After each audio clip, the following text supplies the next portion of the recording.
Naaalarma na po ang isang grupo ng mga biktima ng aksidente sa ating mga lansangan. Batay po kasi sa mga datos ng MMDA, isang bicycle rider ang namamatay sa aksidente sa kada linggo.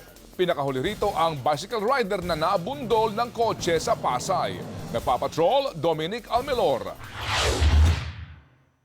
Sa pool sa kamera ng MMDA kung paano sinalpok ng humaharurot na motorsiklo ang isang bicycle rider sa gitna ng Marcos Highway.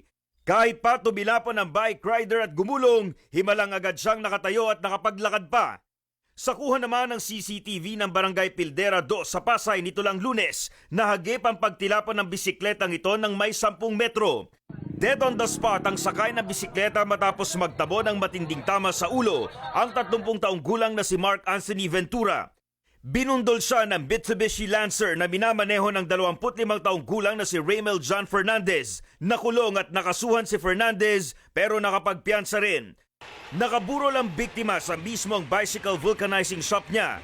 Hindi matanggap ng asawa ng biktima ang nangyari, lalo't kapapanganak lang niya at wala nang magtatrabaho para sa pamilya.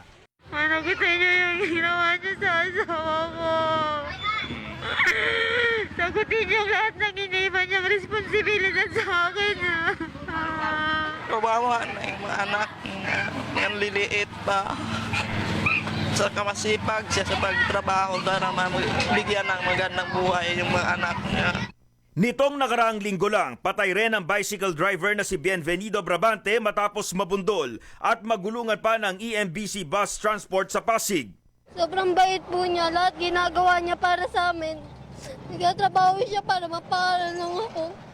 Nakalaya rin ang driver na si Sonny Boy Espiritu matapos na makipagayos ang pamilya ng biktima sa kumpanya ng bus.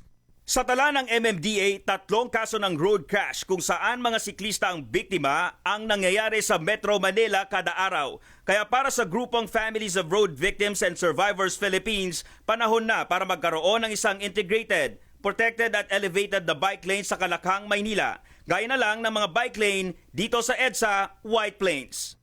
Ayon sa kanila, mas marami ang makikinabang kapag may bike lane. 33,245,000 na ordinaryong manggagawa ang makikinabang.